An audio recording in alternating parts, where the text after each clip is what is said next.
Good morning. This is Jennifer Martinez. And this video, we're going to look at section 1.2, functions and expressions, which, by the way, is on page 16 in your class notes notebook. So recall that in algebra, an expression is any combination of numbers, variables, or operations, which results in a number when values are plugged into the variable. For example, the right side of this function is 7 plus x, and that is an expression. Remember that the whole thing is an equation. The right side, though, is an expression. The algebraic structure of an expression is the particular way the operations are applied to the variables. To see this, let's look at example 1. We're going to look at the algebraic structure of each expression to fill in the blanks. So we have starting with 7 plus x, which is the same one we have here. That starts at blank when x is 0. So if you plug in x is 0, that would be a 7. So it starts at 7 when x is 0, and x increases 7 plus x, right? Like x is 1, it becomes 8, 2, 9. Correct word is it increases as well. Does 7 plus x have a minimum? The answer to this is no. Why? Because x doesn't have to start at 0. What if it's -1, -2, -10? There's really no minimum to this equation. Expression. 7 plus x squared. This also starts at 7, doesn't it? As x equals 0, we still get 7. And as x increases, 7 plus x squared, it even increases more. So that's also increases. Does 7 plus x squared have a minimum? It does, because the minimum is going to be 7.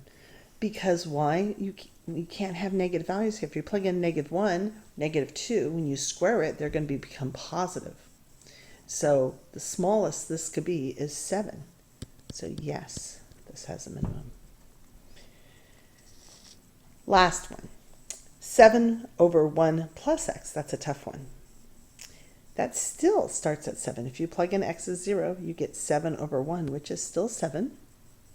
But as x increases, this decreases. Why is that? Because now we're dividing larger numbers. So for instance, if you plug in a 6 there, it becomes 7 over 7, which is smaller instead of larger. Does this have a minimum? You're going to see the answer is still no, because again, you can plug in negatives just like the first one. You plug in positives. There's no smallest value. If you plug in -8, for instance, you get -1 and so forth. One way to answer these questions, or another way, is to look at graphs using our graphing calculator. So let's go ahead and do that. If you remember to graph, from the last section, we went to y equals. What I'm going to do is plug in 7 plus x in the first one. And again, remember to get the x, you got to do that xt theta. That's right next to the alpha button on the second upper left corner. And then, I can't point over there for some reason, 7 plus x squared. Oops. Have to do it on the next line. Hit enter. I got rid of that. Hit enter. And then type in a 7 plus x squared. And then I'm going to press enter. Don't make the same mistake twice there. And then I'm going to type in a 7 divided by, because that's going to be a division sign there. And you have to put that in parentheses, x plus 1. In the parentheses, because it doesn't have a big bar on the calculator. So you have to put fraction bars in parentheses. And I'm just going to go on this one, zoom 6. the zoom button has a bunch of different automatic numbers. And I didn't do this last time because our graph was very large numbers. But if you have small numbers, less than 10, the standard window will do. So that's why I'm going to choose 6. And you can see there's the first graph, there's the second graph, and there's the third. Oh, the third has more than one thing there.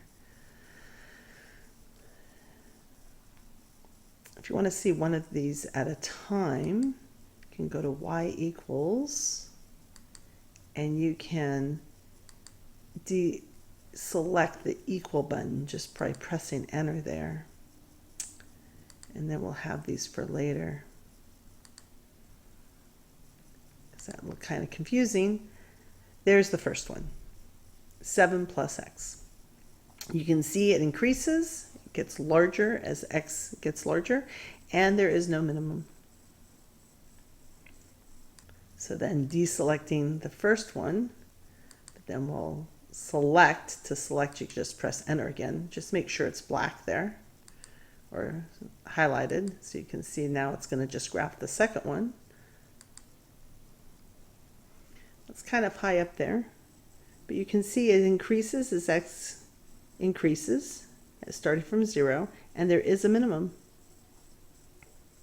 Finally, the last, go back to y equals, and then deselect the second one by pressing enter, and then enter is down at the bottom right there on your calculator, and then let's select the third.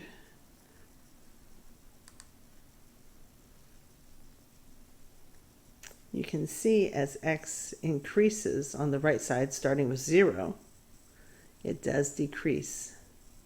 Over here, they're not asking about, but you can see because of the left side, there is no minimum as well. To get an overview of what I did, step 1, to graph on calculator, I went to y equals. I typed in my expressions in y1, y2, y3. Step 2, I went to zoom standard. I went to my standard window this time. And then step 3, I graphed. And again, you can deselect each equation if you want to look at them one at a time. Okay, so that is that. So let's look at example 2. Bernardo.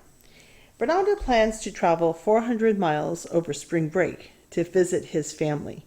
He can choose to fly, drive, or take the train, or make the journey a bicycle road trip.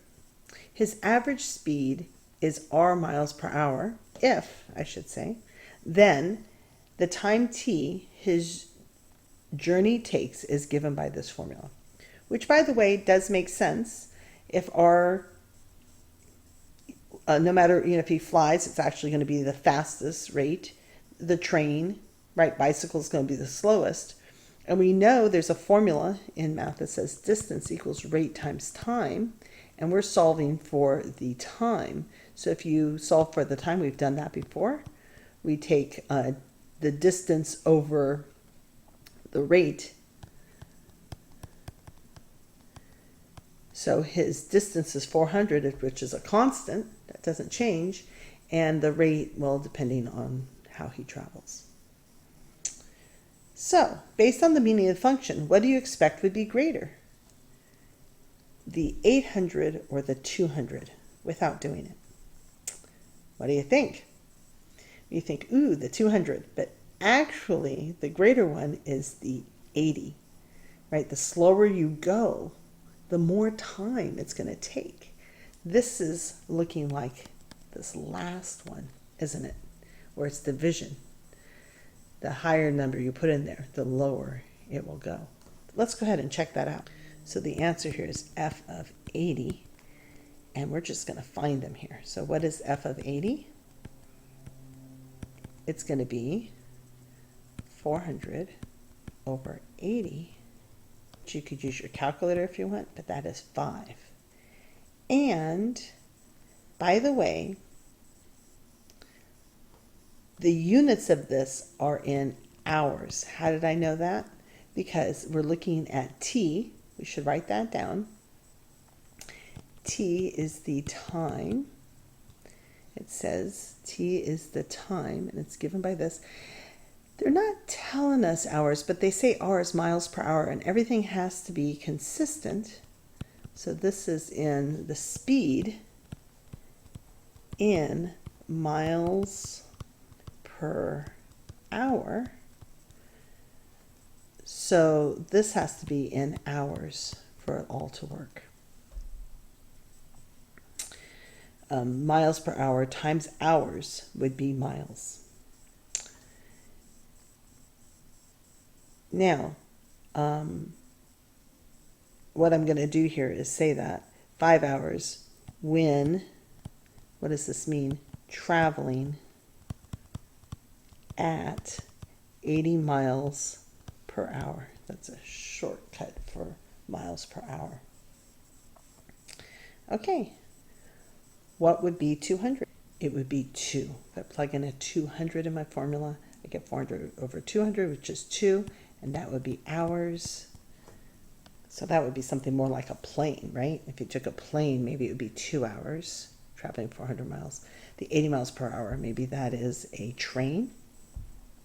Hopefully it's not a car, because that's a little fast. How can you tell from the algebraic structure that the 80 should be greater than the 200?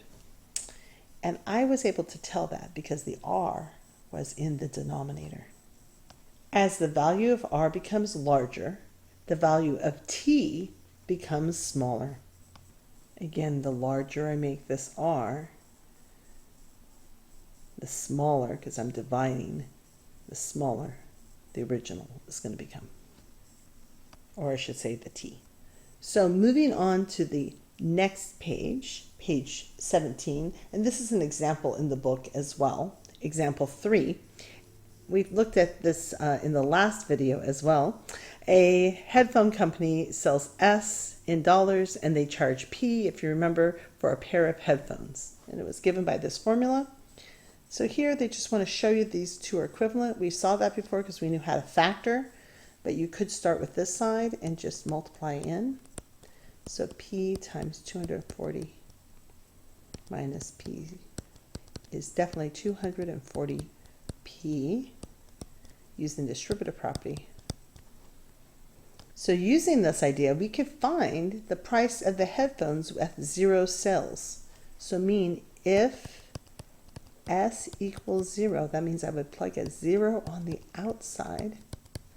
And I just showed that you could factor this or write it as such. So therefore, there's 2 places where this is equal to 0, where P equals 0, or where 240 minus P equals 0, or P equals 240. You can see that if you plug in a 240 here, that would be 0, or you plug in a 0 here, that would be 0. The next question is asked to show whether these two expressions are equivalent, and I did so here. So what I did was I started with the left, and I expanded this out, FOILed it, combine like terms, distribute that negative, canceled, and you can see you get the answer. And now you can use this term to answer the second question. What is the maximum sales? So you can see from the page before, we're subtracting something, so we're going to do a maximum instead of a minimum. Instead of adding it, we're going to subtract something positive. So the maximum is that 14,400. And what price should they charge to maximize the sales? Well, right here, if you plug in 120, that would get rid of that term to give you that 14,000. So they would charge $120 for each pair of headphones, because if you remember, that's what P stood for. There's going to be a better way of doing this in the future, but for now, that's what we're going to do. Okay, last one. Let's make sure all these 3 things are true on a calculator. So what you can do is your step 1, y equals, and type in all 3. Step 2, go to your window. This was the window that we used in the last video, so we can use that same window. And step 3, you hit graph, and you'll see that all 3 are the same.